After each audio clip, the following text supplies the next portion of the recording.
All right, looks like we're live. Hold on. Before we get started, let's just check everything is up and running.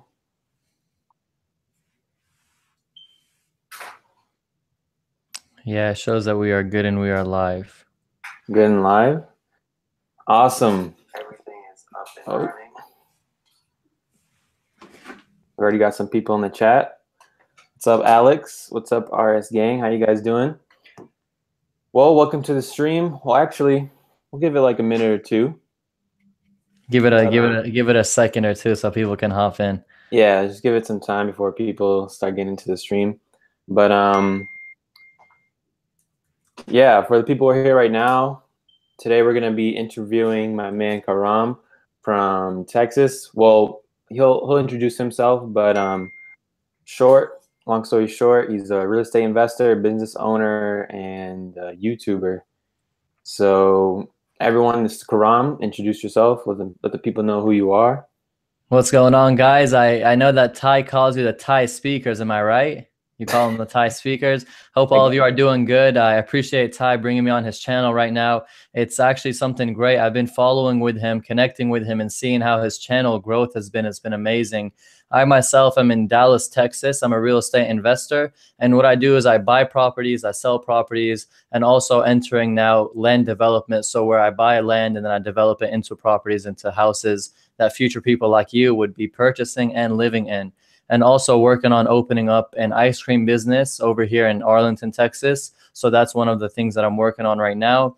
But the city's giving me a huge headache. So that's the patience game that I got to play right now with them. But that's what I do, guys.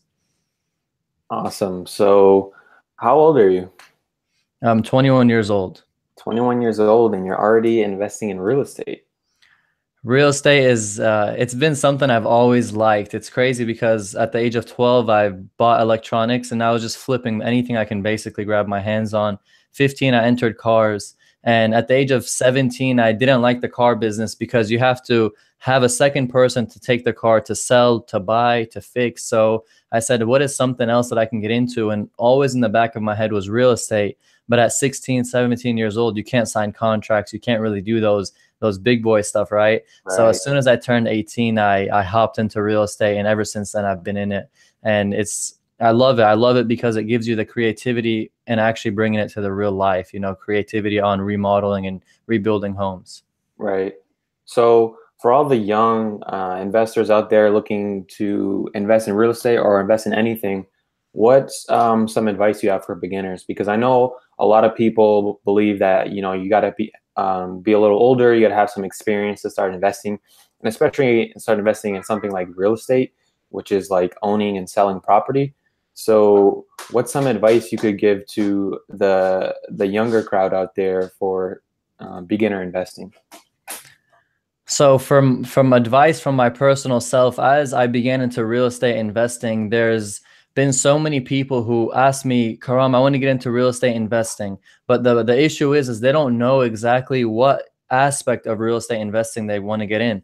So if I'm going to be giving you advice on what do you want to enter for real estate investing, I have to first know, what do you want to enter? There's wholesaling, there's flipping, there's developing, there's becoming a realtor, there's trying to become a broker. So there's the real estate field is like a pool, and it's so big, and there's so many entries you can get into. But if I don't know what aspect of real estate you want to enter, my general advice for you would be that it is so easy to actually get into real estate. People make it so much more complicated than it really is. What you have to do as a step one thing is involve yourself with people who are also in real estate. And as simple as it sounds is go to facebook.com, open the app on your phone, and just search Dallas Fort Worth real estate investing groups, or search California real estate investing groups, wherever you're from. Search those groups and just click join. 10,000, 20,000, 30,000 people are in these groups. Any question you have, you just drop it there and you get an answer instantly. So that's one of the biggest things that you could do, is join these groups as a step one thing to further your knowledge into real estate. So is that easy? Just as simply just going on to Facebook and searching in your demographic? Just search exactly the area that you're in and search for those groups, and then you can start from there. Of course, it gets a lot more detailed, but any question that you have on your mind, I'm talking any question, You drop it there, you get an answer. And I feel that's step one, because as a new beginner, you have so much things on your mind you want to get answers for, and people talking to you one-on-one is a lot tougher. You can just go online, Facebook, and send that message to 30,000 people, and all those people are going to be helping you out. So that's a step one thing that I would say for people. That's definitely simplifying real estate down to the dot. Now, if you have step one done, you already joined these groups, and now you're trying to actually get your hands dirty. It depends which field you want to get in. So if you want to enter wholesaling, you need $0 to do that. If you want to enter real estate flipping, you either need an investor, or you need a bank on your side, or you need to have the capital yourself.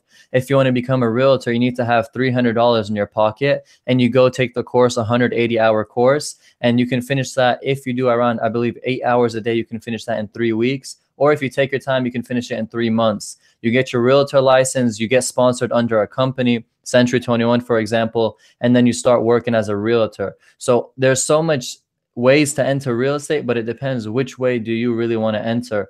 But it's a simple process if you know exactly which sector you want to get into.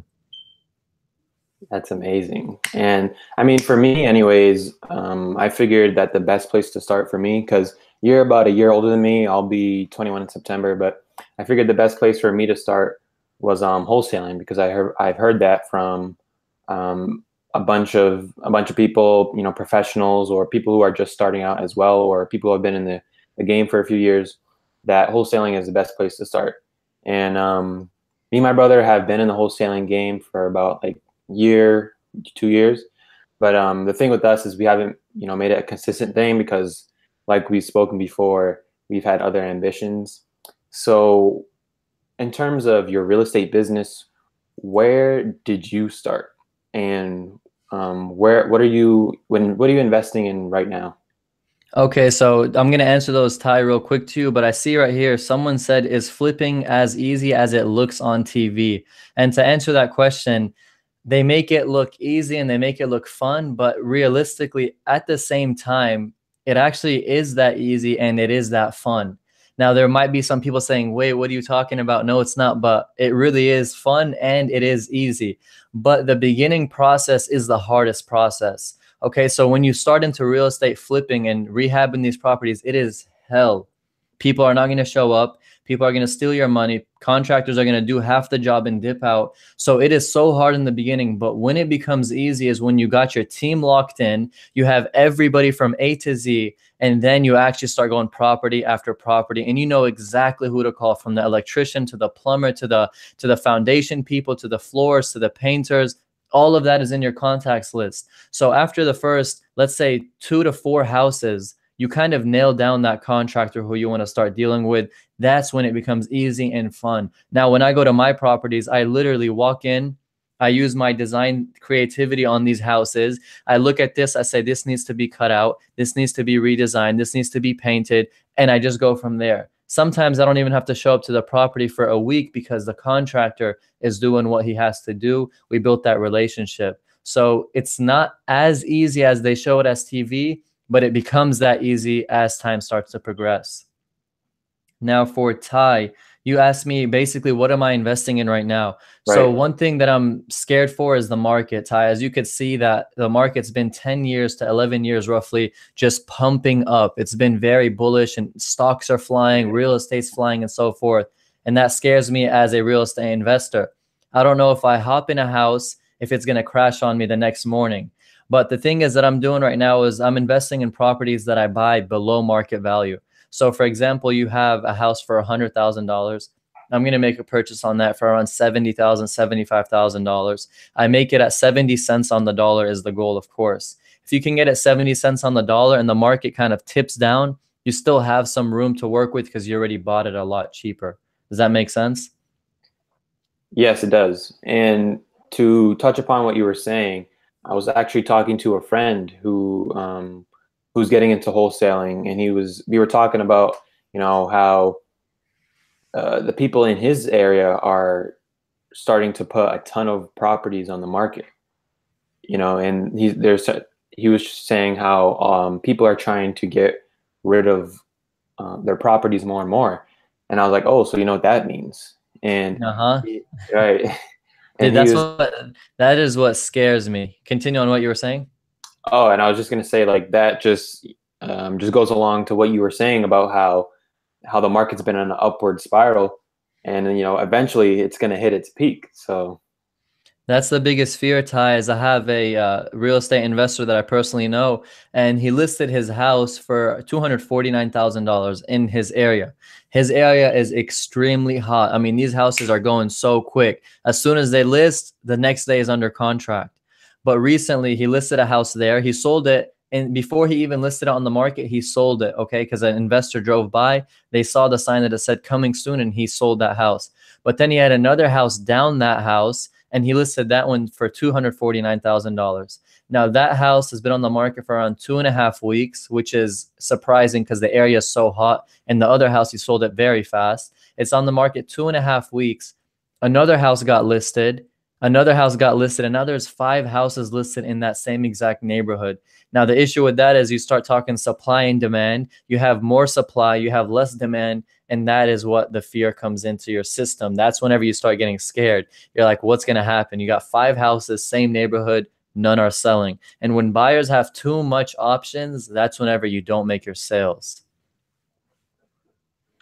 So right, going back to the wholesaling of what you said, the more people start to list these homes, the more people are going to start having options as buyers, and that's when the market starts to kind of tip back down. It could retrace, it could just plateau, it could go a little bit down, but the fear is 2008, 2009 happens again, and we know we don't want to see that happen. absolutely. And you know, I'm still in my journey where I'm trying to figure out how I can thrive in a down market as well as an up market. And I think that just takes time and experience. So we'll see what we could take advantage of right now as the market continues to go up, and we'll see how people handle it when it starts to fall, because it is going to eventually start falling. Exactly. Nothing that goes up is going to stay going up, right? And what Exactly. you said, I love it, is you said you want to take advantage of the up markets and the down markets, right? And Right. that's the key, is to always be prepared, because you're never going to have a bull market the entire lifetime you live. It's always going to go back down. So if you want to take advantage of the market now being so hot, you have to be able to find these deals. To find these deals, there's thousands and millions of other people looking for those same deals. So now, instead of how it was in 2013 and 14, where you can find these deals all day, you have to work 10 times harder now to find them. But they're still out there. Opportunity is always there. And that's in the hot markets. Now, when the market starts to kind of tip a little bit down, you have to take advantage of that opportunity also, because as you find these properties, you're buying them extremely cheap. You can start renting those properties out when the market starts to decline. So you're not going on a flip and losing money on that flip. So always understand, when the market's hot, make those quick flips. When the market starts to retrace, start renting out the properties, and don't worry about the value going down of the property, because rent's very minimal. Does it actually go too much down, right? It's Right. always going to be in a certain area. So if it's at $1,500 a month, you can see it dropping to 1,300, 1,350, but that's not a major change compared to what the prices of the houses will drop, 20, 30, $40,000 in a market that's going downtrend. Exactly. Real And estate, man, real estate yeah, it's so fun. And for anyone who wants to get in it, I tell you, it is an easy process to get into. But please, before you try to get into real estate, know what type of real estate. right. Flipping, wholesaling, building homes, buying land and rent and developing them. All those are different aspects of real estate. So you, as a person who wants to enter it, step one, after you join these Facebook groups, is to figure out what kind of real estate do you really want to enter. And once you figure that out, you can get to the next step. And that's how you start to grow within the industry, within the field of real estate. Who inspired you to take up investing? Who asked that question? Alex Ninive. Hope I said that right. Who inspired you to take up investing? Taking up investing was something that I was always doing in my lifetime, right? I was investing in an iPhone for $100 and I sold it for 170. I made $70. I bought a Zune HD 64 gig, which was in 2009 and 10, something around those years. I bought that one for $80. I sold it for $240. And being as young as I was, that's crazy profits for me. So I was always taking the money I had and then reinvesting it into a product or something that I can make money from. And what it is, guys, in life is you start small, but then you start to scale to the next step and the next step. I started electronics, $100, went up to cars, $2,000, $3,000, went up to luxury cars, $15,000. Then I looked at myself and I said, how do I take this to the next level? And real estate popped up. Real estate was going in the hundreds of thousands of dollars, and also you can pull up to the millions of dollars.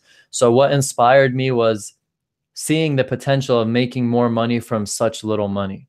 You can literally buy a pencil for 50 cents and sell it for $1 because somebody wants that pencil. And all you got to do is just keep on doing the same thing over and over and start building up your capital. That was actually one of the questions I was going to ask you, but good thing someone asked it in the chat. You were going to ask on who inspired me? Yeah, that was one of my questions. But another important question I have was, why do you invest in real estate? What is the main reason you invest in real estate? And I'm not sure if you invest in stocks or anything, but I know for sure that you are a real estate investor. So why do you do that?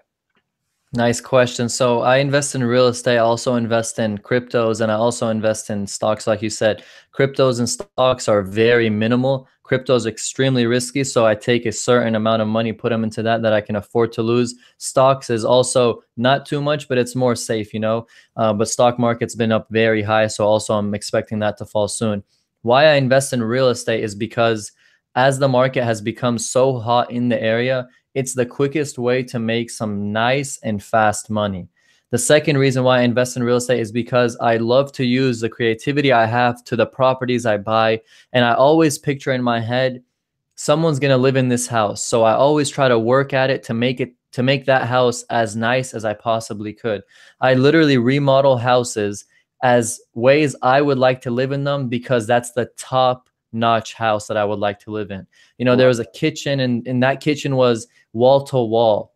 And I was thinking, I was like, so if the husband or the wife are in the kitchen and they're cooking and their kids are in the living room, they can't see them. So I told myself, what would I do in this case? I went and I paid an extra $600 and I made a cutout, like a little arch cutout right in front of the sink. So if someone's doing the dishes, they can see their kids in the living room. So I like it because it allows me to use my creativity, but it also allows me to put people under a roof in a creative way and live in a nice house.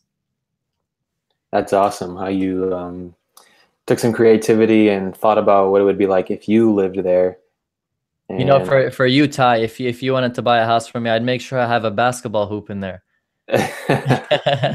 I would definitely buy that house if it had I'd make sure it's full court. I'd make sure the nets are switchable, and I'd make sure everything, you got the 3-point line there too. Hey, It's man, really, Ty, it's who your audience is, right? It's who's going to buy the house. When you buy a house, you have to know the demographics, who's in the area and what would they like. Right. And I love the people who are subscribed to your channel. They're asking amazing questions. They're engaging. They're talking. Like, you have amazing subscribers, Ty. These guys are special.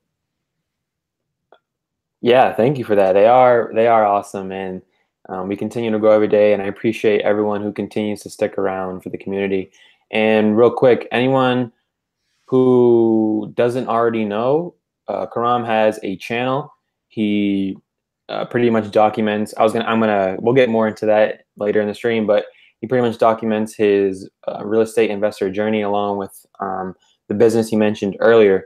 So his channel is in the description right now. So if you guys want to go check that out real quick, you can, or you can, continue to stay here, continue to watch the stream, continue to be a part of the conversation, and then you're more than welcome to go subscribe to his channel right after. I appreciate that, Ty, and having the people you have on your channel, they seem that they have a lot of interest in real estate. You're getting questions. Does it look like it is on TV? And that's the perception that people put out there in the world. Is real estate investing that easy? Is it that fun? And so forth. So these questions that your audience are asking is great because they're actually having the observant mentality where they see things and want to actually get the reality perspective of it. So that's something real nice. Do you invest in stocks? Alex Ninive asked. In stocks, yeah. So in the cryptocurrency market, I invest in that. The stock market, like I said, I'm not super into it, but I invest here and there. It's very minimal, but I invest here and there. The cryptocurrency market, though, I'm very bullish on it. I like the blockchain technology. I like what's going on with it. And also, I feel like it's going to go somewhere far. And also, I feel like it's an opportunity for us young ones who have this in front of us. Why not take advantage of it? You have $50, drop it in there. $100, drop it in there. Whatever you have, just get yourself involved so you can experience, learn, and kind of be engaged in the new communities that are being built within our generations. Certainly, I agree with you absolutely. So, Karam, what kind of real estate do you invest in? So what I invest in is people who sell wholesale properties. So somebody who comes to me and goes, here's a property, it's a wholesaler who sells it to me. I invest in foreclosure homes. So people who lose their homes, it goes to the auction. I'd make the purchase on that house and I'd go remodel that and put another person in that house, like people who can't afford their mortgages and the bank ends up taking it away from them. I focus on residential real estate. So houses that are not very expensive, but houses that are in the median range. So I can make those quick sales and those easy renovations on them. I got RS Gang was asking, how much do you make on one house? How much money do you make on one house? To make money on a house depends on the house you're buying. But I've made on some houses $45,000. I've made on some houses $5,000. And I've lost on some houses tens of thousands of dollars. So it all depends. It's not about the specific house that you're buying, but it depends on the overall things that you're doing. Some houses will make you a lot of money, some will make you minimal, and some you're gonna lose in them. And on my YouTube channel, I have a house I made a video on. It's called the Horror House. Hell, huge headache. Kept on getting broken into, kept on getting demolished. And that house is the house that I lost thousands of dollars on. And those are some experiences you take, you learn from, and you keep pushing forward. Money is in real estate. If you want to get in real estate, you have to act upon it, though. I think you got another question from Alex. But before we start answering more questions in the stream, I definitely want to get a few more questions out of you myself. No problem. Yeah. You just answered the question, what kind of real estate do you invest in? And I remember you posting a video and I heard you don't like rentals. Oh my God. So I wanted to get a little more breakdown of that. Why don't you like rentals? Because lately I've been hearing ton of like appraisal about renting from, Grant Cardone to Tai Lopez to Cody Sperber and all those other great investors who market themselves on social media. I want to know why you don't enjoy the rentals. Let me hear you. Let me hear what you got. I love that question and the way you put it. You guys have to, there's one thing that we all need to understand is there's two types of investments that are made. The first investment is an investment made with full cash, 100% cash purchase. And there's a second investment made through a bank where you put a down payment of 5%, 10%, 15%, or 20%.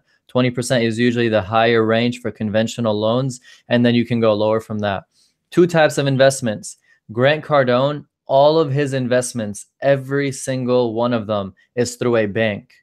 So he sees an apartment complex, 400 units. You're talking 400 people are living in this apartment complex, which is huge. Each one, do the math, pulls you in $1,000, let's say. 400 times $1,000. Let you do the calculations on that. That's what he pulls in every single month. Okay. Now he has a mortgage that's from the bank who gave him a note to purchase that entire complex. He had to put 20% down, 25% down, maybe 30% down. Let's say it costs $10 million. 30% of $10 million is what he had to put down. So that investing makes sense, Ty. So from the question you're asking, renting is something I didn't like because I was purchasing these properties outright cash. No bank was involved. If you're purchasing outright cash, let's say you pay $100,000 for a house. The house is making you $1,000 every single month. You're getting 1% return per month on your money. Every single year, you make $12,000. To make back your $100,000 is going to take what? Around 10 years, for example, 8 to 10 years. Now, is that worth an investment? is renting worth it whenever I can go buy a property for $100,000, flip it, make potentially $10,000 to $30,000, and keep on doing that? When I can make my money back in 1 year, I can make that 100,000 back in 1 year, rather than tying it up into a rental for 8 to 10 years. Do you see Right. kind of my philosophy on that? Now, Yeah. if I'm going to the banks like Ty Lopez, and if I'm going to the banks like Grant Cardone, if I do that, then it's understandable. It makes sense to rent these properties out. But that wasn't the route I was taking, which is why I despise renting so much, is because I'm buying these houses outright. Right. I definitely see where you're coming from. And, I can't really rebuttal against that because I'm not invested in any rentals. But I think my philosophy, just my few quick 2 cents on the whole rental thing, is that it's more of like a long-term thing. Whereas I could Definitely. flipping could be both. But I think in terms of rental, it's more of I guess if you build the business the right way and you build the managing the right way, the sorry about that. No, you're good. Um, What you're saying, Ty, is correct. Is the way that you enter flipping. For when you flip houses, it's not something that is consistent, right, because there's been months where I haven't purchased a property because I just can't find those deals. And then when you rent, it's guaranteed every single month you're getting this. You have the property any day, you can sell that property, so you can liquidate as fast as you want, and you get guaranteed income every single month. So those are the two things that overgo on flipping, where flipping has kind of a downfall for it's not a continuous thing, and also it's a lot more work to do within it.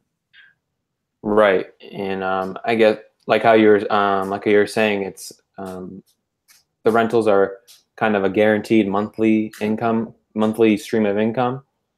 And in terms of like with Grant Cardone, where he has like 400 units, Man, it is each crazy. each unit is probably at um, what would you say, around 1,500 to 3,000 a month? Exactly. So it's some he's in where's his area? If you think about it, like you said, Miami, Miami. Florida, Yeah. right? The prices are in the sky. Ty, you're looking at this guy. He has $700 million in real estate acquisitions. All right.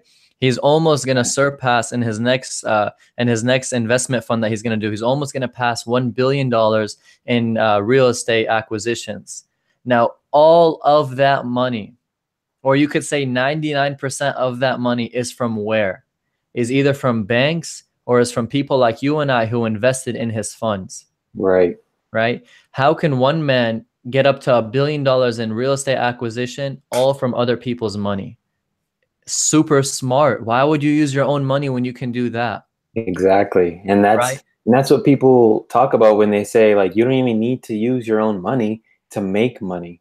You just play with someone else's money, but you Exactly. play with it knowing that you're going to make the money. Because the scariest thing is to take someone's investment, lose it for them, and lose that reputation as well. So Absolutely. Grant Cardone, he's smart in what he does. He's leveraging off of banks, off of people. He's also giving them money back. So don't forget that he's not getting it for free. So that's one of the things that he does, and they call him Uncle G, is what his name is. Yeah, Uncle G's. We have, what metrics are you tracking when considering an investment? So what I like to track is the year the house is built. If it's a 1960, 70, 80, I can assume that it's going to be, it's going to basically have foundation issues. I could assume that it's going to have a lot of problems. If the AC unit hasn't been changed, I can assume that the roof might need to be changed because there's 20-year roofs, 30-year roofs. So if you look at the difference in the time span, I can say that there's going to be, instead of PVC pipes underground, it's going to be copper underground, which is going to be a lot more expensive to repair if anything messes up with the plumbing. So those are the metrics I look at: is the year the house is built. I look at the location the house is located at. I look at the demographics. Who's going to purchase my house whenever I sell it? What kind of person is it? So I can design accordingly for that person. Now, you're not going to know exactly, but you can know an overview of this neighborhood is more this than that. So that's how you would do it. So those are some of the things that I look at when I'm investing into a property. Awesome, awesome. So I want to ask you probably the most important question I'm going to ask you today, and that is, what is your why? And we all know that you're a real estate investor. We all know that you're very educated on that. And after this question, we'll get more into the other business you do and a little more into why you do YouTube. But in terms of everything you do, why do you do it? Like, what is your big reason? Why do you do what you do? And not just a generic, oh, I want to make money, I want to do this for my family, this and that. But what is the main reason you are grinding and hustling and doing what you love to do every day? What is the main reason behind that? Man, Ty, that's getting me to think right now. It's very powerful. A lot of things in my life as I was growing up, I got advised to not do what I was doing. And I want you guys to kind of pay attention to that. When I was buying electronics at a younger age, don't do it, it's not safe.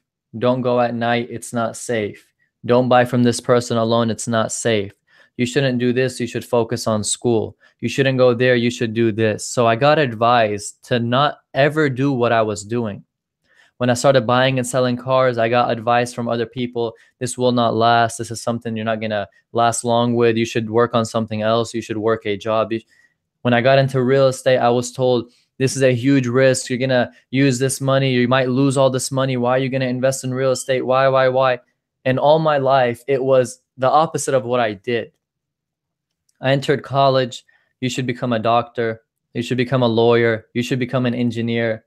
And I knew I wanted to do business, but you should got into my head. And I lost a year and a half going in school to become that doctor, to become that engineer. Now, retracing back to what you said of why do I do what I do, I feel like deep down, it's such a strong reason on why I do what I do is because there's so many people out there in this world who are exactly in the same position that I was, that I want to help out and reach out to them. So why I do these investments inside real estate, why I do my YouTube channel, why I try to build businesses and grow these businesses, all of these things trace back down to, I want to be able to help the person who was in exactly the same shoes I was in. As I was growing up, I'm looking at my younger brother, I'm looking at his friends. They're doing the exact same stuff that I was doing, meaning that they are getting advice to do this instead of that. My little brother, he's working on making a Twitch channel to play Fortnite games and so forth. And you have people all around him saying, don't focus on that, focus on school, don't waste your time, all of these things. And I'm the only person standing by him saying, if you feel you really want to do this and you like to do this, then go 100% in it. But please don't be that person who talks but doesn't take the action, who says they want it but doesn't do anything about it. Right. Deep down, Ty, that's the why of I want to reach those people who are confused like I was confused and helping them out. That's awesome. And I think we all have a little bit of that in us, especially, I mean, obviously the genuine ones who are doing it for those reasons, we all have a little bit in us of, we want to help people and help them succeed and show them this other world of where you can do what you truly love to do. 100%, 100%. And my answer, there's a lot of people who give the answer that I give, who say they want to help the people in the world and they want to give back. And it's not even about giving back. It's just about saving people the time that I had to lose. It's just about guiding people the right way that they should be guided, because not every person learns the same way. And I feel like I have a strong sense into knowing this person is powerful in this skill and they need to capitalize on that skill. If you're good in talking, you should be in sales. If you're good in designing, you should be designing. If you're good in anything, I feel like you need to go 100% in it. And sadly, people aren't guided to what they're good at. They're guided to what they think society makes them good at. Absolutely. I like how you said they're guided to believe what society thinks they are good at. That's what society thinks, not what they believe. It's all about finding who you are as a person, discovering what you love to do. Definitely, man. In society, it plays with everyone's mind. We have, before it gets taken away, RS Gang said, what advice would you give a person who is paying $1,000 a month rent rather than buying? If you're able to afford a house, I still don't recommend buying that house. Renting is always a good solution because you're not tied into something, you're not putting a lot of money down, and not only that, but you're able to pivot into different things, into different areas. if you have the money to purchase a house, a down payment for a house, it's not a bad investment to make, but don't put all your cash into that one house. Does that make sense? Because you're going to continuously be renting, let's say for another 5 years. All those years, you're losing 12,000 a month. You're going to lose a lot of money where it can go into a house. If your capital is able to buy a house and you have enough funds to buy a house, don't put it all towards the house, but put as low as you can towards that house is what I would say.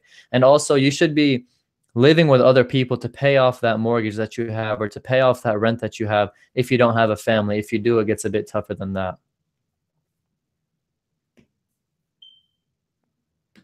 You follow through, Ty? Yes, sir. So you have another business, am I correct? So the other businesses, I'm actually working on opening it up right now. So it's Yeah, in the yeah. process. Explain to us a little bit about what that's about and why you started it. So 2 years ago, I went to it's actually on my YouTube channel. My first video that I made was an entrepreneur's perspective on college. I believe that's what it was called. And something around those lines, but it was the first video I made. And Right. in that video, I walked into a store that had ice cream that was unique. As you all know, you pour the ice cream and you flatten it on a metal plate, and then you roll it. It's the rolled ice cream, right? So a lot of you may know that already. Two I've years ago, never, sorry, but no, you're good, go. I've never had that before. I don't think we don't have any place where I live anyways. I don't think I found a place where they have the rolled ice cream. They might have it in Boston, I think, but I haven't found any places. No way. So you guys don't even have it over there. I mean, I'm not sure, not in the area I'm in, but they might have it like in like in the deeper parts of Boston. But I gotta go check it out. Nice, nice. So you basically haven't tasted it. So let me see if I don't know if this can show on the camera, but basically this is what it is right here. If you guys could see it, that's rolled ice cream right there. And I went there 2 years ago, was in college, so I wasn't able to actually go and open that business because I was in college. You need to be full-time and so forth. Once I actually finished up with school and all that stuff, I said, let me go and see what I can do. Went and I started working on it, went and organized a couple of things, and that's what I'm working on now. The city is giving a huge headache, but you got to push through that always. So that's what I'm working on opening as a physical business right now. Yeah. So what are you dealing with the city like specifically? Let me hear some of the struggles because a lot of people think that business is all sunshine and rainbows and you can go through it super easy. But explain to us what are some of the struggles you're having to deal with right now because that's a part of building a successful business. Okay, so the first thing is they're telling us that we have to build a grease trap. Anytime you open up a restaurant, you have to have that. But a grease trap basically it separates the oils and fats from the water and so forth. So they want us to build a grease trap, $10,000 to $20,000. That's the first thing. You're not going to want to do that because you're paying rent. You're not even owning the building you're opening in. So that 10 to 20K is going to the landlord's pocket because you can't take that with you when you leave. All right, that's the first one. Second one is we sent in our blueprints and they're saying you have to fix this and you have to fix that and you have to give us your menu and you have to put the RPZ on this door and you have to put this over there. They're saying so much revisions on the blueprint that we gave. And it's a lot of detail to get into, but they're saying you have to push the door 2 feet out and you have to make a radius of 5 feet by 5 feet. You have to make sure the hallway and the walkway is this size. So many things they're telling us to adjust when realistically those things have nothing to do with the actual business itself. Right. Remember, you got to do that. You have to do the five. You said what? They're trying to break you down. That's what it is, which is shocking because you're like, don't you want more businesses in your city? Exactly. But building the 5 feet radius inside the bathrooms is important because it's for the handicap. I understand that. Those things are important. Making the lane wide enough is important. It's for the handicap. But when you come to me and start saying that you need to extend this and you need to remove this and you can't have this, that are basically meaningless things, that's whenever it starts to become a headache. If I had the paper with me, I'd actually break it down to you on what they're saying, but that's the headache that they're given, making us spend thousands of dollars for irrelevant things and taking their time. They sleep on these reviews. They literally look at it. You waste a week, 2 weeks, 3 weeks, and it makes you stall up the whole business before opening. That's annoying. I could only imagine You know, especially having to spend the money like you don't even have to spend, you know what I mean? And Exactly. That's the worst thing when you spend it and you don't have to spend it. right, because the income you're trying to generate is from the business that you're trying to produce, and you can't even make money, especially when they're wasting time. Well, not wasting time. Obviously, there are certain things like you said with the handicap, but they're wasting time and they're trying to get you to waste more money. Definitely. We have Alex saying, have you seen The Prophet with Marcus Lemonis? Who is that? I'm not sure who that is. Marcus Lemonis. Let me see. Is this guy a real estate investor or something? Yeah, you want to look him up real quick? Yeah, let me check him out. Is a Lebanese born American businessman, investor, television personality, philanthropist. I'm guessing he's a big businessman, but I haven't seen the profits he's making. But since he has an entire bio on Google, as soon as you search his name, I guess he's making a lot of money. Right. Is he an investor? It shows, yeah, it shows businessman, investor. Doesn't specify in what exactly, but I'm guessing investor in multiple things, more than likely in real estate too. Right. I mean, I wouldn't doubt it. A lot of smart investors invest in real estate, and I guess you get like the certain few who are obsessed with stocks and obsessed with the mutual funds and treasuries and bonds and annuities and all that complicated stuff. You get the select few who are very obsessed with that. And have you heard of Ray Dalio? Ray Dalio. No, I haven't. Can you tell me a little bit about him? He has one of the biggest hedge fund the biggest hedge fund investment firms in the world. It's I'm pretty sure it's called Bridgewater Investments or something like that. Yeah, now But I see it. I checked him he out. I see that. he basically built a $160 billion portfolio Man. just from the knowledge he's had and the experiences he's taken and the certain actions he's taken upon the stock market, upon with treasury bonds, upon with mutual funds and everything. And now there's like a club where he masterminds and he teaches certain investors, but the minimum investment you have to have, guess what it is? What is it? Guess. Minimum investment with him, $20 million. 100 million. Oh my goodness. That's Minimum minimum. minimum investment to invest with him and learn from him is $100 million. That means this guy is going to teach you how to make $100 billion. he's, he's ridiculous, and he has $160 billion portfolio. That is That's crazy. ridiculous. That's ridiculous. Man, He's one of $160 the billion. I think he's the top financial advisor in the world right now. How this guy, I'm looking on him on Google right now, is 68 years old, so he's not even that old. Intense. He's That's coming some after Warren Buffett. right. That's some well, yeah, after Warren Buffett, of course. But that's some that's some serious numbers. Some serious numbers and some serious business dealings that he's doing. It's not, remember, it's not fun nor comfortable to take millions and millions of dollars from investors. You have so much on your head. You have so much fear that if it fails, how much debt you're going to have, how much reputation you're going to lose. If you take money from people, you better be so confident in what you're doing. That's the Right. biggest fear that I have whenever I'd have to take money from someone is that. Yeah, that's those numbers are pretty crazy. Obviously, a goal of mine is to hit that $1 billion club. And I'm starting to realize how much time, how much effort, how much hard work and patience, and how much you have to be into your craft, how much you have to be obsessed and just absorb your life with. I'm starting to realize how much that it's going to take to be able to be in that $1 billion club. People don't understand, Ty, how hard it is. I just want to give you a prime example. Logan Paul. Do you know who he is? Yes, I do. He's a YouTuber, right? Big, big YouTuber. Logan Paul is one of the biggest. I saw his channel at 400,000 subscribers. Days later, I was seeing them at 800,000, 1.2 million, 2 million. He was just flying in his subscribers. He Okay. was just hustling.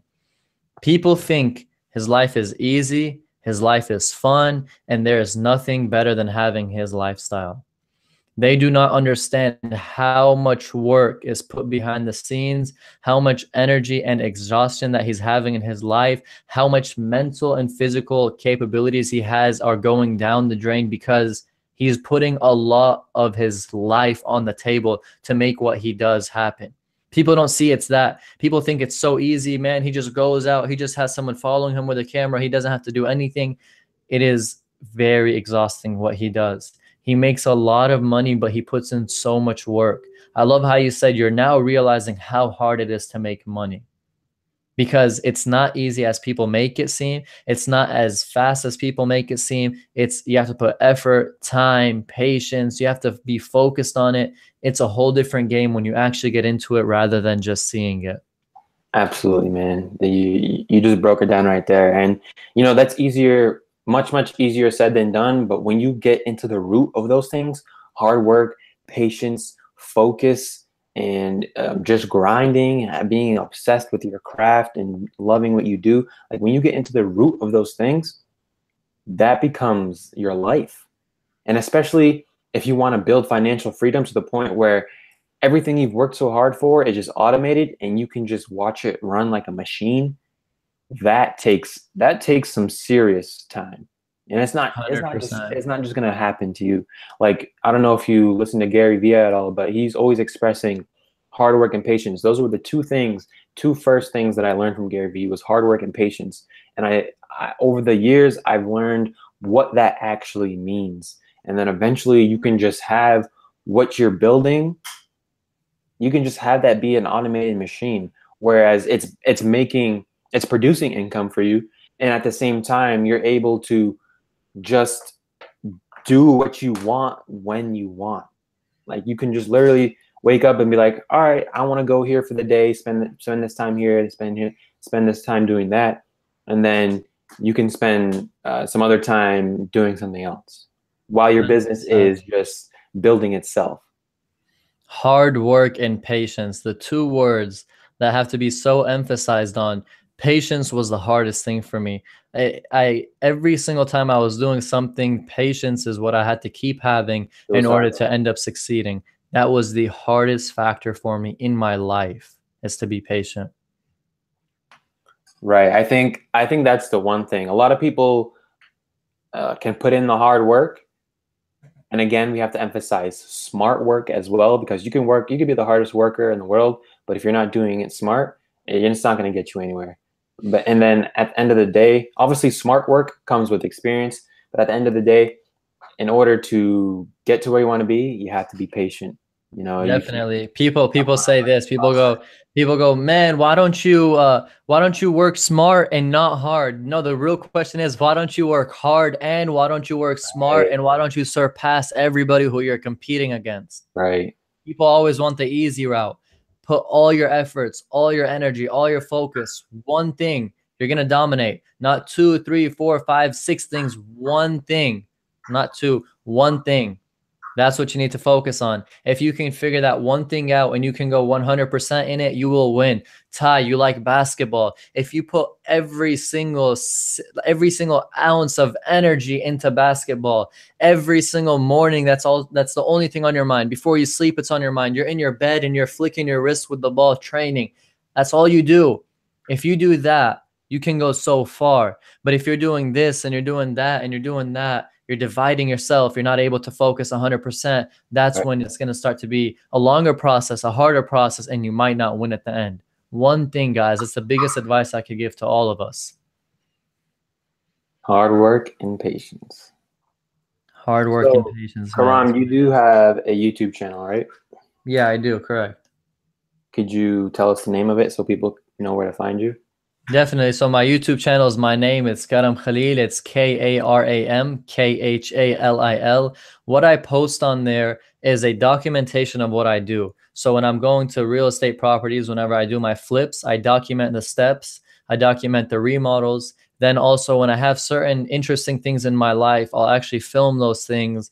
And then also I have tips on basically personal development, real estate, and entrepreneurship. Those are the three things I focus on: real estate, personal development, which is to build your confidence, to build your sales skills, to build yourself, to be able to compete in this world. And the third one is entrepreneurship, building businesses. So I speak about those three things in my videos. I do YouTube as a documentation, as something to expand my mind as I speak, and also something that the majority of people can hopefully benefit from, which is the goal and what I hope for. All right, you already answered one of my questions, was what kind of content do you upload? And Ty, I'm 2 steps ahead of you, Ty. you already know what I got on here, man. I'm reading your paper all the way from here. Right. But I wanted to know, I know we spoke about this before, but who or what inspired you to make a YouTube channel? Who inspired me to make? That's such a good question. Or what inspired you? Like, who inspired you or what inspired you? If it's both, who and what? I love that. You know, I never thought of it, but I can kind of retrace back. Every single time somebody, a friend of mine, is having a hard time in their life, or has a business question, or has something that they need answered, I would be there. I would answer it for them. And it's like at 2 a.m. at night, they're just talking to me and they're just asking, and we're going back and forth. And they're like, man, always when I speak to you, you help me out so much. I appreciate it, and so forth. And as time kept progressing, one person, 2 people, 3 people, 4 people, I said, if these people are saying that what I'm telling them is helpful, this advice is helpful, it's changing their life, it's helping them a lot, what if I scale it and I can put it on YouTube, share my thoughts to the world, and whoever can grab onto it can grab onto it. So there wasn't something specific, but if I retrace a little bit back, I can feel that that's a big push that I had to start my channel, was to share my thoughts that I was sharing with my personal friends, but with the world out there. Nice. I really love that. And everyone has their own reasons for starting a business, a YouTube channel, whatever it might be, and you have your own unique why as to why you did it. But we have a very personal question on here. It says, how much money did you make in 2017? You don't have to answer that question, but if you want to, you can. There's a couple of problems with that question. The first problem with that question is sharing your numbers in public can have a lot of effect on you whenever you have certain people who are, for example, after you. In the sense of when you're in business, you always have somebody who's trying to take you down, some competitor who's always trying to push you down. If you share numbers with people online, that allows them to know what you're making, how much you're making, what you're doing, and that allows them to potentially sue. That allows them to potentially know how much capital you have to be able to either try to outweigh you in your capital to shut you out of business, and so forth. So to answer how much money did you make in 2017, I can tell you that it's not as much as the people are making out there or say they're making out there, but I could tell you that it's a significant amount to be able to keep on growing my business and what I'm doing. Remember this. People lie a lot on social media. People say they make X amount of money when they really don't. After taxes, a lot of your money is gone. I can go right now and buy a Lamborghini Aventador, $500,000 car, but I can only own $10,000 of it because I got a loan on it. I can go buy a $3 million house, put a 20% down payment on it, and only own however $100,000 that is for that $3 million house. People can lie on social media. Don't fall for what they tell you. Don't fall for what they say. I can tell you right now, I made $10 million. What's the proof that I made that? What's the backing that I made that? And so forth. So I'm not going to give you a direct answer for how much I made, but that's kind of the general overview of how I should approach that question that you asked me. Nice. And I love that response, because you know, my mindset a few years ago was, oh, I want to show people how much money I'm making. I want to show them how successful I am, this and that. And then eventually I've, you know, built into my brain, whereas, you know, people don't need to know what I'm doing. People don't need to know how much I'm making. And it's just, all that matters is that I'm building what I'm building for myself, for my family, and for my growth. And for, you know, for my family, generations to come. So I don't care what people think I'm doing or what people think I'm not doing. all that matters is what I know I'm doing and the satisfaction I'm giving myself. So, I really enjoyed that response that you gave. I love that, Ty. Here's a personal story about myself. At the age of 15 years old, I bought my first car, 2005 Infiniti G35 Coupe, two-door, silver, black leather, 280 horsepower. I was like, wow. And this was 6 years ago, roughly. So I was 6 years ago, 2005 G35 Coupe was like the car. If you drove that, you were good. Bought that car for, I think it was $7,900. By the way, this is how I entered the car business. I bought that car for $7,900 and I said, let me just post it for $10,000 and see what happens. On my flight to Australia, someone called me and wanted to make the purchase. I connected my brother with that person. I flew, but I landed in Australia and it was sold. Made a couple thousand. So that's when I was like, wow, this is an opportunity. But to retrace back to the beginning, I bought that car because I like to enjoy, I love cars personally. And I like to have those cars. And, you hang out with friends and you go out with friends and it's just a cool thing to have. Then I went up and I started buying BMWs, Infinitis, and so forth. So that's what I was balancing with. One random day came and I said, all this money I'm investing in these cars, I need to put it back into my pocket and invest it into some real business that's going to make more. And at that time, sold what I had, went and bought a 1998 Chevy truck, and I bought that for real estate. Old truck, I bought it for a couple $1,000s. It's an old truck. It's a nice truck. It did the job that I needed it to do. And that's really when I kind of, you could say, humbled myself down to realize it's not my time to drive these cars yet. I need to downgrade and I need to focus on building a business, not building the style and the fashion and all those type of things. Right, that's awesome because a lot of people, they want the lifestyle right away, but they're not willing to have a thriving business. Whereas you get people who do really well in what they're doing, whether it be selling items online or having a startup or doing real estate, doing really well with stocks, whatever it might be.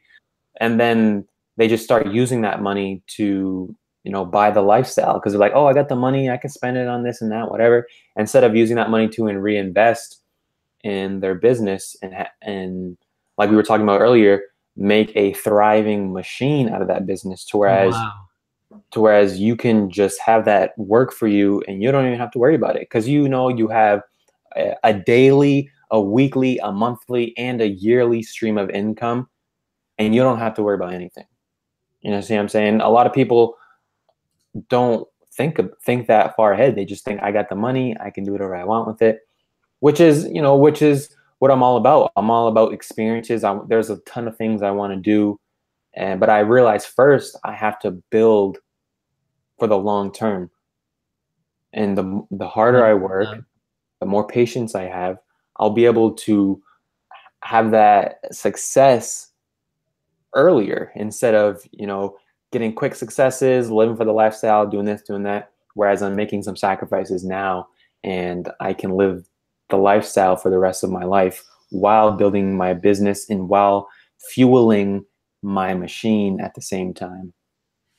Very nicely said, Ty. I love that because what you say has it resonates so much with me because a lot of it relates into the things that I do in my personal life right now. So that's why when we agreed basically to come on the channel and to discuss with one another, I was excited because we have so much in common that I feel like we can expand with one another. When we talk back and forth, I don't even realize the time personally how much time we've been talking right now, but it's just flying because we're speaking real life things that help us in our real life day-to-day activities. And that's the golden key on a Sunday when people are relaxing, having fun, barbecuing on a Sunday. People on this live stream, me and you doing this, people are out there having fun. And all of us here as a group are trying to gain more knowledge and benefit one another. That's what I love to see and hear. We're building together, we're masterminding, and we're sharing ideas. We're sharing our successes. We're sharing our struggles. And, not only am I learning from you, you're learning from me, but we're learning from the people on the stream and the people on the stream are learning from us. So, I try my best every day to apply myself, to continue to find new ways to build my business, to build my brand, to get better at my craft, which is basketball. And, that's what my days consist of. And I'm trying to, with me, is because sometimes like I told you, I have a girlfriend.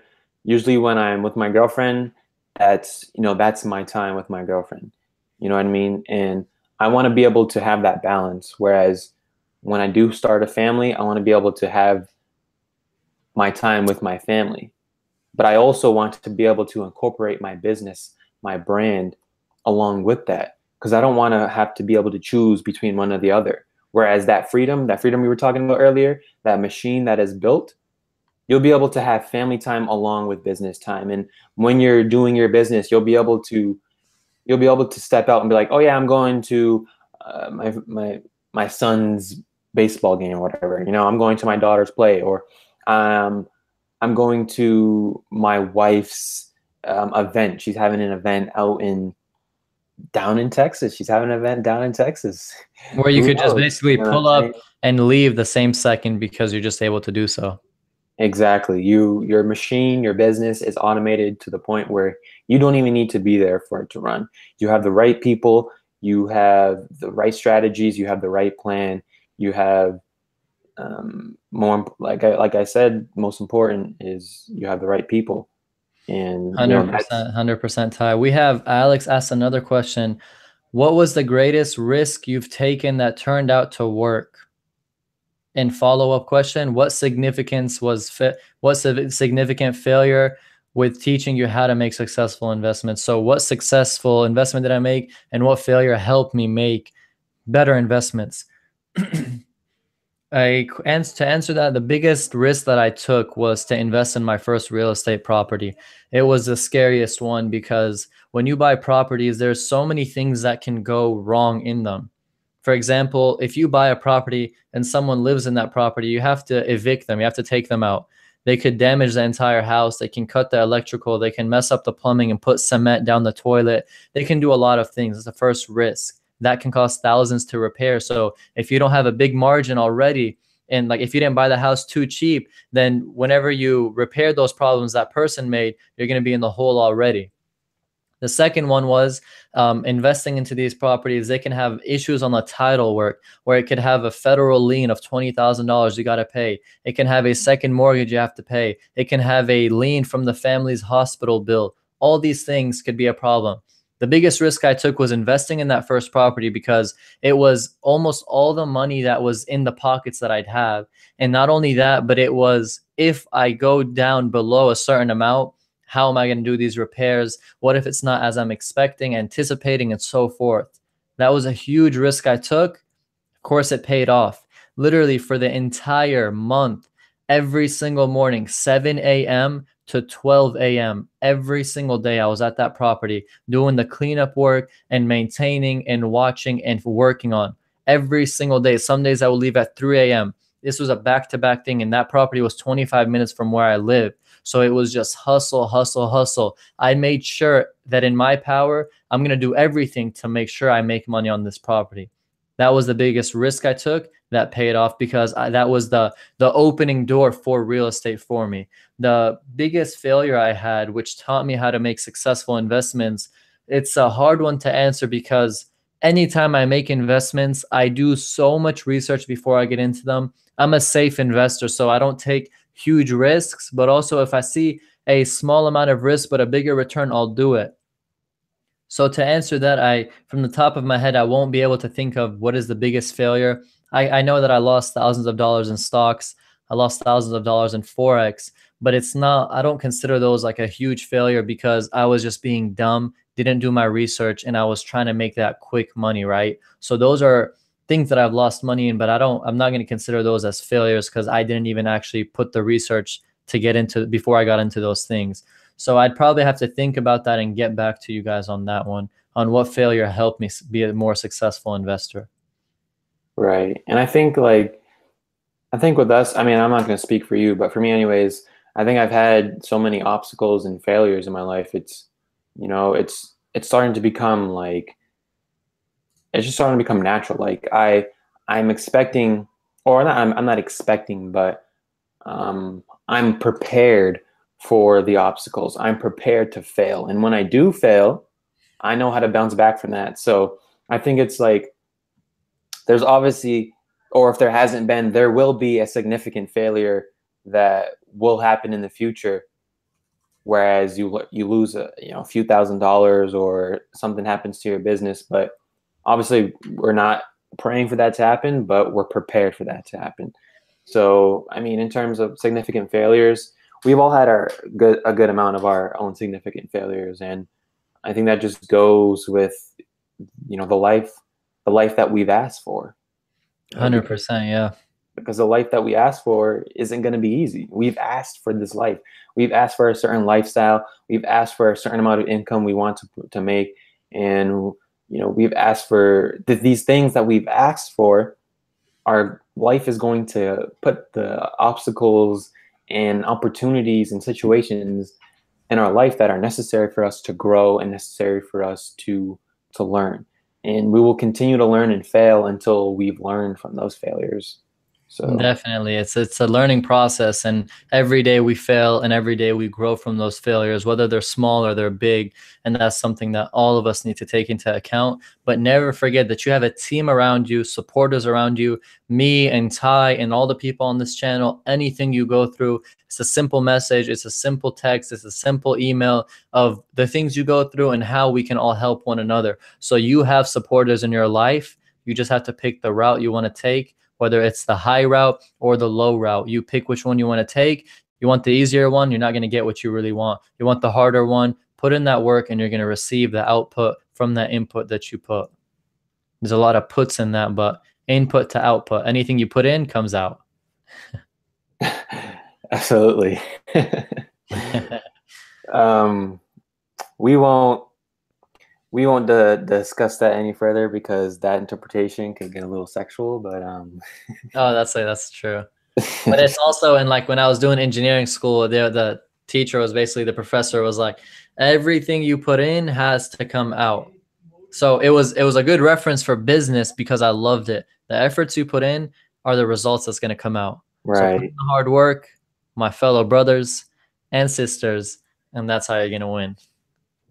All right. I did have some more questions, but for some, I found them. I accidentally deleted them. Oh, look who joined. What's up, Zach? Hey, Ty. Sorry for my tardiness. I appreciate it.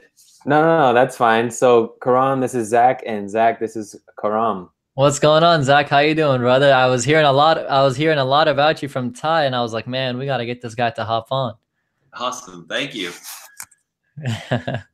So what's going on, guys? We got three. All our faces showing up on this live stream? Yeah, I can see all three. I can see all three on the Google Hangout. I'm on the live stream yet. Yeah, I'm pretty sure we're on here. Let me check real quick.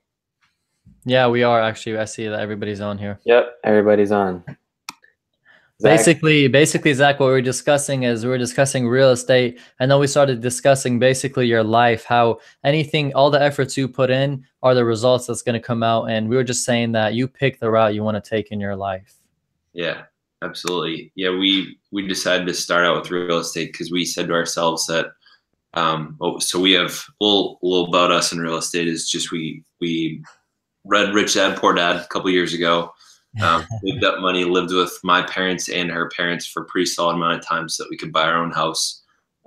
This January, we bought a multifamily house, three stories, and we're working on renovating it so we can have it at pretty high rent levels, and we're in it for the long game. So we know it's going to be a pretty solid amount up front, but we're thinking if we can, we figure if we upgrade the apartments or if we keep them the same, the payback will be the same over the 30 years. Like it'll cost the same amount, but after that, we'll be able to, it'll be a lot better investment. Definitely. So you're in the real estate game also. So you're buying properties. Are you flipping these properties? Are you renting out these properties? Are you pulling mortgages on these properties? You know, the Grant Cardone way. What is it that you do in real estate? It's kind of funny. So in the past, I'm gonna close the door here. In the past, like since January, when we first bought it, I think we've been very excited about it up front. And as time has passed, we've we've definitely seen why so many people choose not to go into real estate, or like they'll do one project and then that'll be their last one. And I see why, just because I don't know how many properties you own, but like the process of having a general contractor and fixing things up yourself, like it has a tendency to be a pretty slow process. Like we have been working with the town to get permits and stuff. That in itself took 2.5 weeks just to try to get a permit. And then we found out we filled out the wrong one because it's a 3 Yeah. So now we're working with a general contractor to try to get a quote for the work we want done. And then we have to get funding through, we're realizing that now we've owned the house for 6 months, we can qualify for a different kind of loan.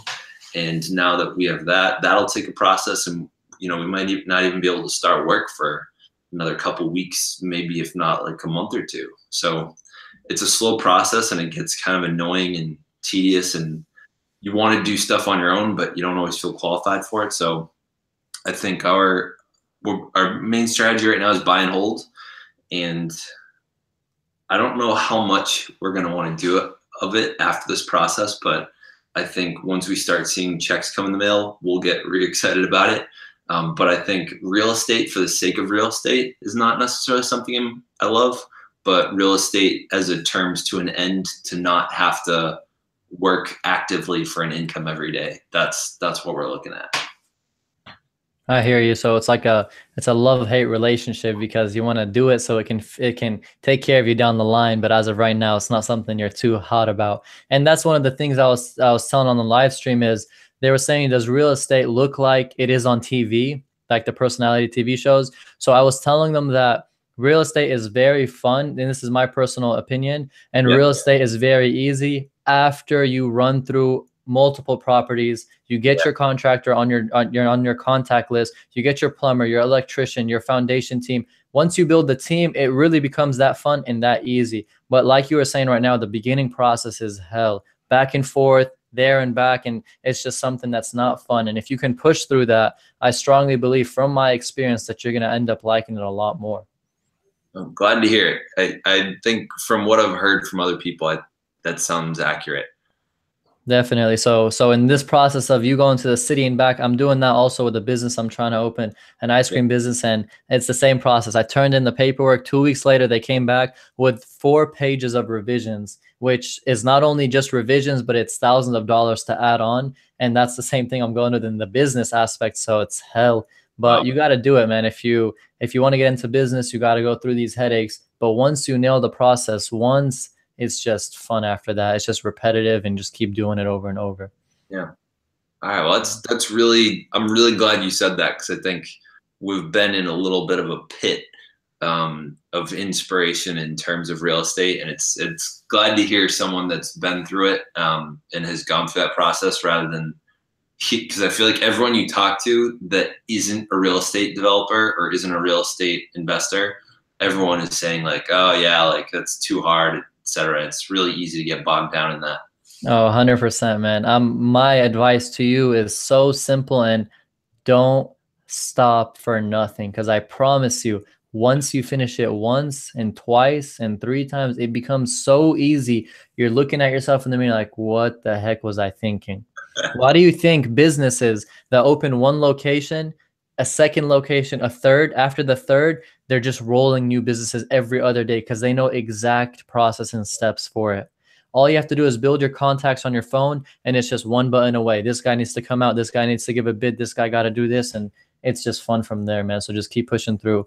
I think Ty fell asleep on us. Ty, where are you at? No, you guys are having a great conversation. I was just tuning in.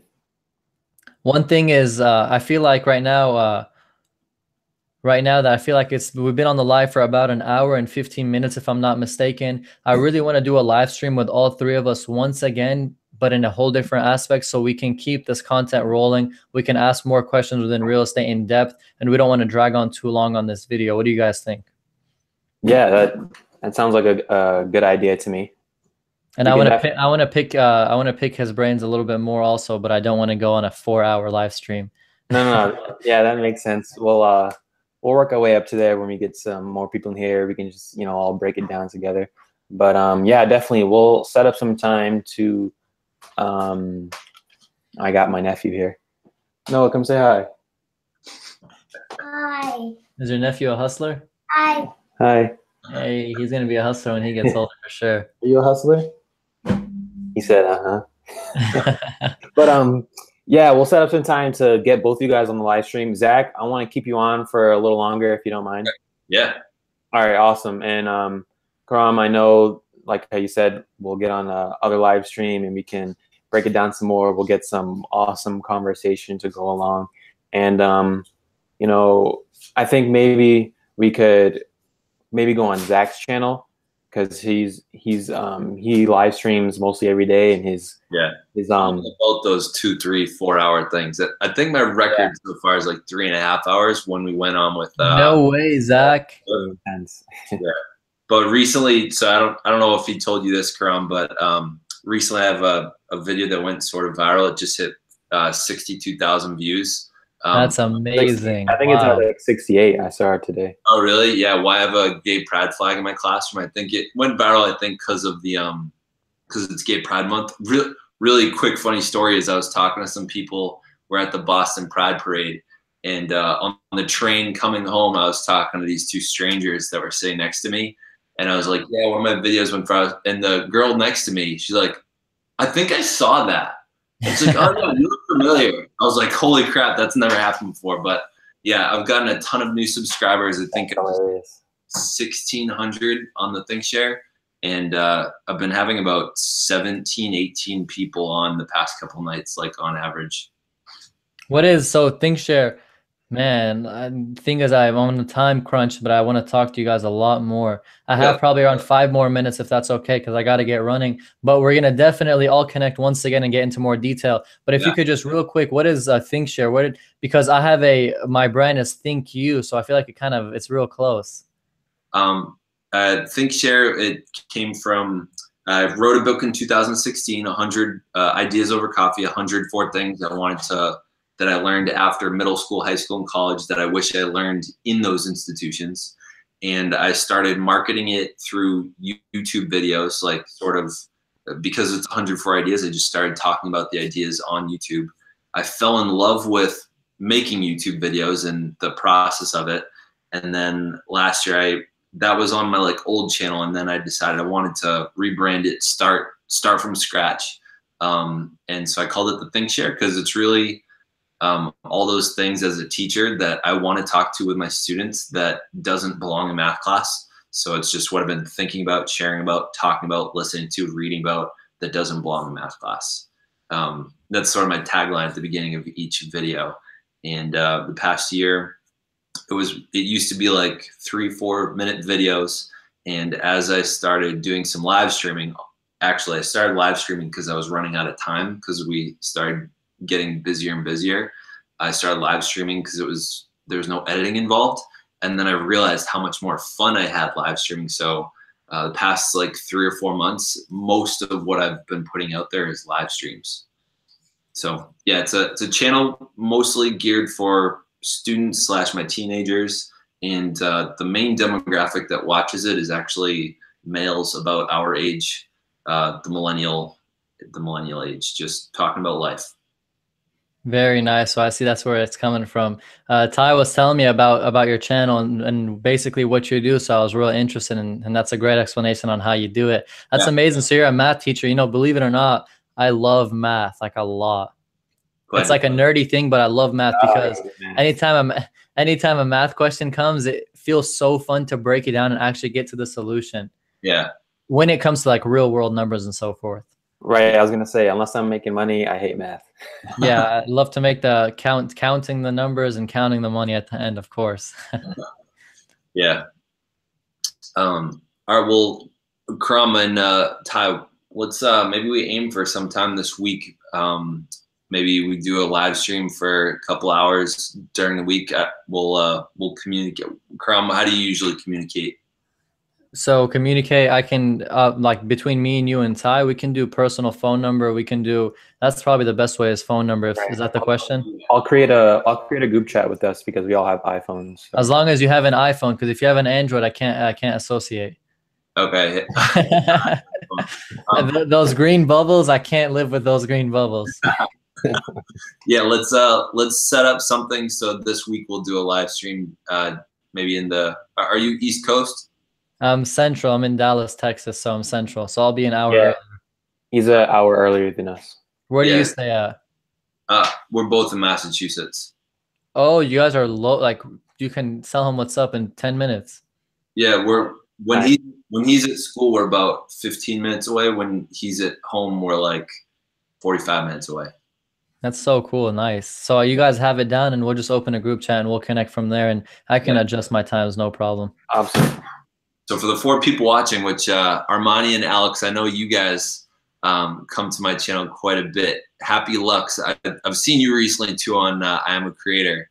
But yeah, we'll reconvene and build on this conversation. I'll have to watch this over so I have an idea of what you guys talked about. Karam, before you leave, let the chat know, or you can just tell them right here where everyone can find you on your social media. We spoke about your YouTube channel a little bit earlier, but let them know where they can find you on social media, because you do have a really big social Instagram following. So let them know where you're mostly at and where they can connect with you. Okay, very nice. So what I do is all my channels have the same name. So the same name like my YouTube, Karam Khalil, which goes to my Instagram, my Snapchat, Facebook, and Twitter, except it'll have, after Karam, it'll have an underscore and then my last name, and some of them it varies. I'll write it for you guys. The most place that I'm on is Instagram. On Twitter, I post daily quotes on Twitter. On Snapchat, whatever I'm doing in that day, I'm going to post. On Instagram, it's daily pictures or videos of snippets of things that I'm doing. And then YouTube, every single week, I post live streams and so forth. So you can find me on all platforms. Twitter is for quotes. Instagram is for videos or pictures. And Snapchat is what I'm doing that day. And Twitter and Facebook is kind of similar to Instagram, but lengthier videos. Man, after Instagram did their update, I can't stand Snapchat, to be honest. Really? And Twitter, yeah. And Twitter is just something every time I get a quote in my head, I'll just go put it up on Twitter. And Facebook is kind of hand in hand with Instagram.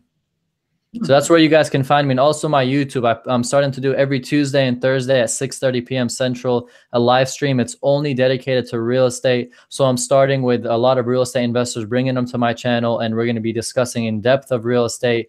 And I start off with how to get into real estate. I'm making it into a series, how to flip, how to wholesale, how to rent out properties, how to make contracts, how to deal with lawyers, accountants, all the detail that people are charging for. I'm just going to put it out there. Nice. I'm definitely going to be there. What the heck? Yeah, so we'll start. So anybody who really likes real estate, I will share every single detail on my channel. It's not going to happen overnight, but if you stay consistent with the videos, it's going to come out. And I'll try to make the live streams like 30 minutes because I don't want to keep them too lengthy, but we'll just have to see. Because sometimes like this live stream, time flew because it was so fun discussing and talking and so forth. So sometimes I can't trace the time. Right. So I know you got to get going, but thank you so much for, being on the stream and letting me interview. It was awesome. I enjoyed the talk. Ty, I really appreciate you. Thank you so much for having me. I appreciate your amazing audience. And also Zach will be in touch definitely. Okay. Nice to meet you, Karam. You guys have a great one. You too, brother. We'll stay in touch. All right, man. Talk soon. All right. Bye-bye. Bye. Awesome. Nice, Ty. That was cool. I'm glad I got to meet him because I think I saw part of that interview the other day. And I was looking forward to this. I lost track of time, and I think at the same time, I know there's those moments in life when you can't ignore them, and it was one of those times. And all right, it sucks that I can't communicate with Ty right now, but I understand. I get it. What were the key insights you would say you got from this interview, and/or what did you want to talk with me about? Well, he was just explaining pretty much about who he is and what he does, and he's very, very knowledgeable on real estate. He's 21 years old, so he's like my age, and he was telling me about how he started selling at like a very young age. He was talking about how he would buy certain things. I think it was like a phone, and then he would wholesale them for a higher price. So he was just saying how, or like it was like little toy cars or like toys and stuff. He would buy them and then sell them for a higher price. And then he was talking about how he eventually got into selling cars. Yeah. No, hold on. He was talking about how he eventually got into doing that with flipping cars, and then that eventually led him to real estate. And he also has a ice cream rolling business. You know what ice cream rolling is? No. Never heard. Yeah, I was telling him how I don't think we have one up here. It's you'll have to look it up. I don't know how to explain it. But Okay. it's like the yeah, just look it up. It's called ice cream rolling, and he has a whole new location down in Texas where he's at, and he was explaining how he's going through some difficulties with the city and how they're giving him and his partner like a lot of issues with adjusting blueprints and stuff like that. So Huh. yeah, it was an awesome talk, and he gave a lot of we had some awesome questions. He gave a lot of insight. He's very, very knowledgeable on the real estate end, and he's real into the game, and that's basically what his channel is all about.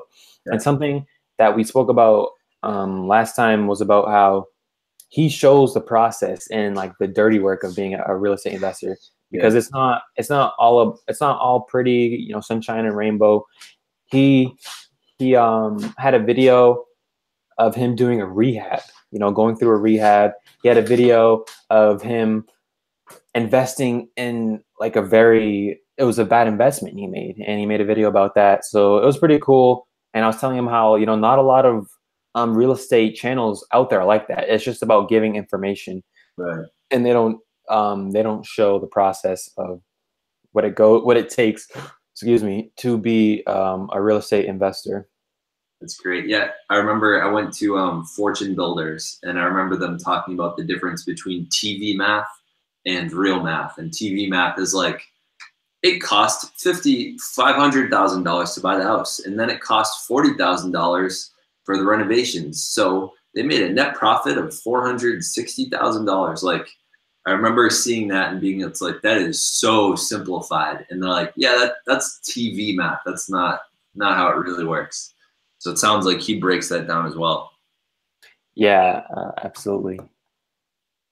But there were a few questions I didn't get to ask him. We did get some really good questions from the chat, from some of the subscribers. But one question I didn't get to ask him that I'm going to ask you. Yeah. Quick, favorite movie? Either Inception or Interstellar. Nice. Nolan. What? Interstellar is definitely one of my top favorite movies, but I'd have to give my favorite movie right now, I'd have to say it's Pulp Fiction. Pulp Fiction. I haven't seen that one in a long time. Why? Yeah, I don't know. I really enjoy Tarantino's style and how he makes most of his movies like a puzzle, whereas he'll put the end of the movie at the beginning and then the beginning at the end, and like mix it up in between. So I really enjoy his style. I love all his movies. And if there was one director I'd have to watch for the rest of my life, like I'd have to watch his movies for the rest of my life, it would definitely be Tarantino. Really? Yeah. What about you? I feel like I've been entertained. I remember Django Unchained. I enjoyed that. Kill Bill. Trying to think. Oh, there's from it's that vampire movie where they're like in like a bar and it turns out they're all vampires, and it's like from Dusk Till Dawn. I think that was intense. Oh.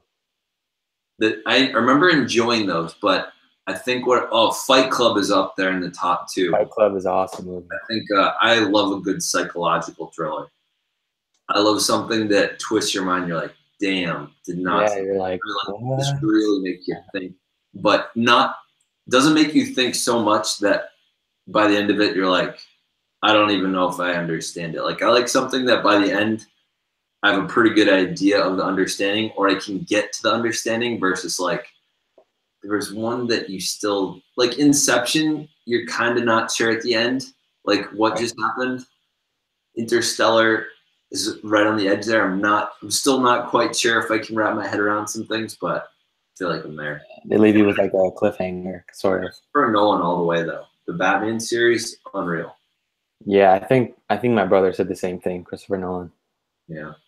Or someone said Spielberg too. Yeah, Spielberg's good. I can't say. I think ever since watching The Dark Knight back in 2008, that really turned me on to Christopher Nolan. Right.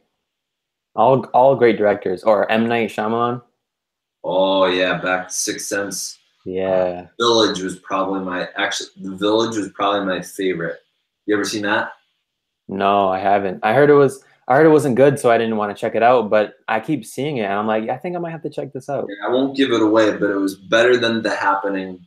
There was a new M. Night Shyamalan's one. It was like Split or something. Yeah, I haven't seen that. That was awesome. That was awesome. Oh, really? Yeah. Doesn't the guy's like what, 18 personalities or something? Yeah, I think something crazy like that. Yeah, I don't know if I'm ready for that one.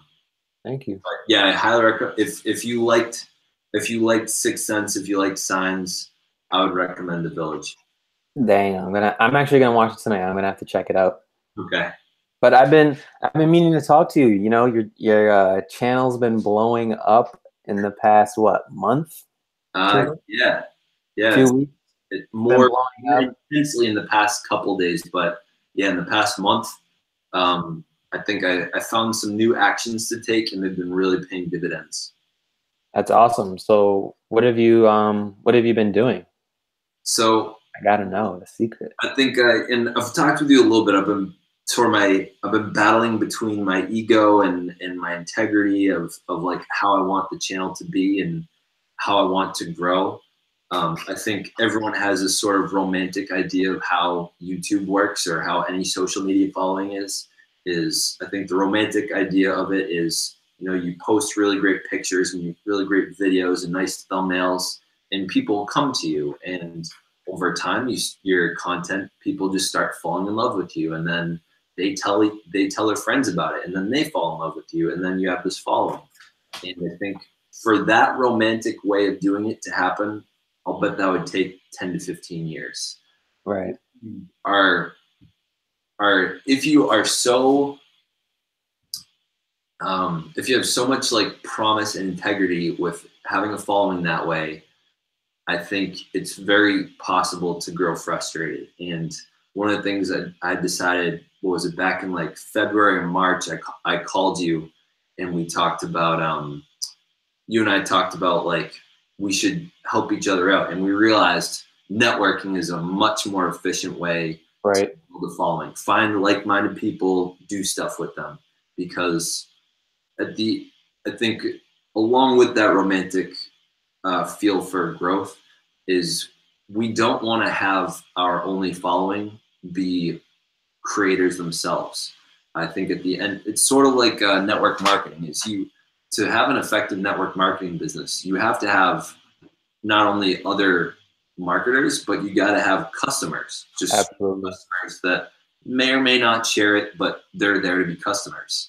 And I think when you're building a following just through people that are like-minded and creating similar things, you're building all the leadership within, but not necessarily the customers in the bottom. So, and not to say that they're at the bottom, they're still finding value in it. That's why they're there as customers. But I think recently I've found the value in finding other channels and going to the I Am a Creator, the James Cox. Honestly, it's like a feeding frenzy. As much as it's not sub for sub, it feels that way for sure. Yeah, I think like there are obviously the handful of people in there who are genuinely wanting to support for you. Yeah. But the past few days I've been on the stream, I've gotten a lot of people who have subscribed to me and then unsubscribed right away. Really? And then I've obviously gotten the select few who stick around and they leave a comment, and I give a comment back to their channel. I stay subscribed to them as well. But I've noticed that there have been a lot of people who just go and are like, oh, support. That's all they say is support me. And then, you know, when you're like, oh yeah, I give you some support, they return the favor, but then like a few hours later or the next day, they'll end up unsubscribing. I was gonna say, I think my experience with it has been, I have never asked, I've never put in a single comment into the chat asking for people to support me. The only things I've done are say, username, I'm a new supporter, pretty much smiley face. Right. And I think that's what everyone does. Yeah. And that, and the other thing is, past couple of days since I have a book giveaway, I've said, P.S. for thank you all for your help. I've just reached 1,500 subscribers. I'm doing a book giveaway if you want to come join in on that. And I've also said, I've jumped into the conversation. I feel like so many people say hi, and it's like such a useless comment. So I usually try to start out with, hey, thank you all. I get a lot of random Thank you, James, for doing all this live streaming and bringing a ton of us together. Even if we don't end up networking and building things together, it really is great to find a community of people that are about each other's size. You know, finding a handful, a couple hundred people that are all a similar size channel, it's a bunch of people feeling the same struggle, and I think we like the idea of supporting each other. And I can't say that I've had the experience of seeing people unsubscribe. I'm really thankful that just out of subscribing to a ton of people, a ton of people have paid it forward back to me. So paid it back / paid it forward to me. And I think probably there's like 10 or 15 that I see almost daily or every other day on my live stream. So it reminds me of back in the days when I was single and I first found Tinder. It was like swipe, swipe, swipe, swipe. Like I would just wait. I would say yes to a ton of people, and then I would have a couple like goofy questions to open. I'd be like, what's your, I don't even remember what I would do, but I would have sort of like it was a weed out question. It was like a strange question. It was like, what's the thing on your bucket list you're working on right now? And if they didn't answer, then they probably weren't someone for me. So it's sort of like I subscribe to a ton of people. If they subscribe back, great. If they start finding enjoyment in my live streams, and then they'll probably keep coming back. And that's how that happened. And then the other reason that it's been growing in my sleep has been because of the gay pride video that I put out on my other channel, which is up to, like you said, I think 68,000. Yeah, around there. And the one on the ThinkShare channel is up to, I think, 11,000. And then there's another one that I made about a month ago, which is how to help your teachers get a pride flag or symbol in their classroom. That just reached, I think, 1,500, which I'm really, that one I put like a ton of work into. And honestly, I try to get that video out the most because I put so much effort into it, versus the other two were quite a bit more off the cuff, and I didn't put as much time and effort into those. But like I said, a really unbelievable moment yesterday on the train was when that girl said, "Yeah, I think I saw that." Yeah, that's awesome. When you said that, I was like, what? That's awesome to hear something like that. Yeah, it's like that. I'm looking forward to the day where someone recognizes me on the street as a YouTuber, like, "Oh my God, you're Zach Watson," and I'll be like, "You gotta be kidding me! I'm saying right now." Like, that's gonna be amazing. That'll be a great day. Absolutely. I think once that happens to me, I'm gonna take my phone out right away and be like, "Let's make a video together." Yes, let's do it right now. Yeah, the first time anyone ever gets excited, I'll definitely make a video about it. Yeah, that'd be awesome. And speaking of like, you know, the gay pride videos you made, Noah, please. I got inspiration from you because you were telling me how, oh, you know, you should make a video like that. And I was thinking to myself, I don't want to just make another generic video about like, oh, you know, it's gay pride month, blah, blah, blah, blah. So I was thinking like, you know, very deep into it. I was like, what value can I give while at the same time giving my respects to the community, the LGBT community, and Gay Pride Month. And I was thinking, and I was like, you know what? There's one characteristic I think I've seen from the LGBT community, and that was just not caring what people think about them. You know, being able to express themselves and show their pride and be proud of who they are, and just not caring about what people think. And I think that's one of the hardest things that people have to deal with nowadays is caring what others think about them.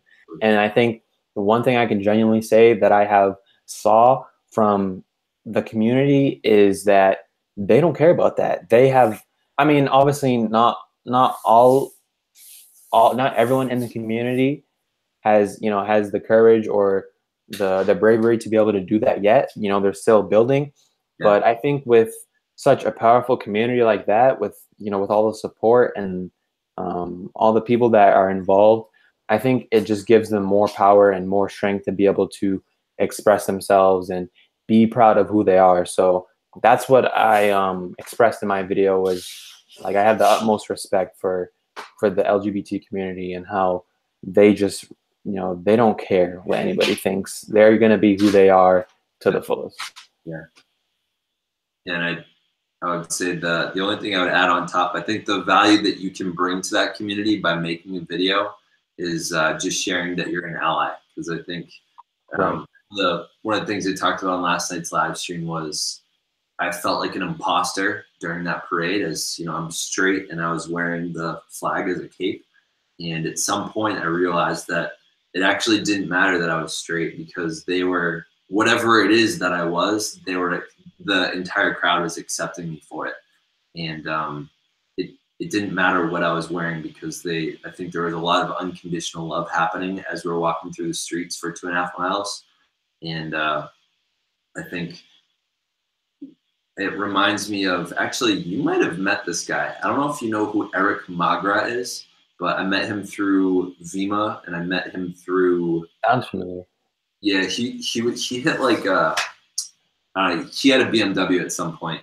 He was one of those guys, but he told me back when Ferguson was happening, and he was a real he lived in Dorchester, and he was, hold on a second. Hey, I'll be out in a minute. Back when Ferguson was happening, and he said, dude, Zach, the biggest thing you can do to help me and help us and help the community is be a tall white male standing with us. And like he said, like, Zach, you have a lot of power just by your race. Use it to show, use it to help us sort of, I don't remember his words, but like, just stand with us. That means enough in itself. Yeah. I think for straight people to stand allied with people that are in the LGBTQIA plus community actually does mean a lot to them. There are some haters within that community that don't love the straight cis allies, but I think just by being an ally, that means a lot. And I think we underappreciate that as a group of people that are not marginalized by our sexual and gender preferences and our romantic preferences. Right. Not that was bad. Preference is not the word I wanted to use there.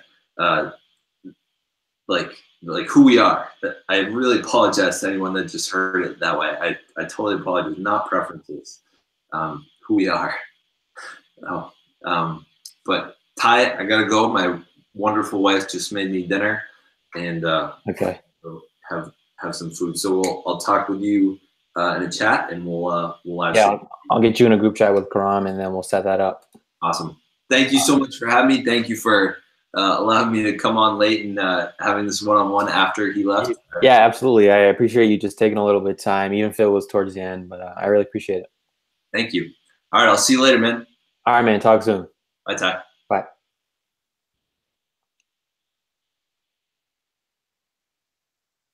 Awesome. So that's the end of our stream. I appreciate everyone who's been here since the beginning. I think we've been going for at least an hour 30, hour 40, but that was awesome. You guys got to meet Karam and know what he's doing, what he's all about, and you also got to see a little talk and a little rundown with me and Zach. Me and Zach are catching up. So if you haven't already, make sure you subscribe to Karam's channel. It is in the description, first link in the description. And as also subscribe to Zach's channel is the second link in the description. And if you're not already, make sure you subscribe to Ty Speaks for more videos just like these. Leave a comment if you like the video, and I mean, leave a like if you like the video, and leave a comment down below and let me know what you guys think about real estate, what you guys think about investing. What are you doing right now? What are you investing in? What startups, what businesses are you in? Let me know in a comment down below if you haven't already. And as always, make sure you stay on point in this peacefully chaotic world. All right, guys. See you guys soon. Peace.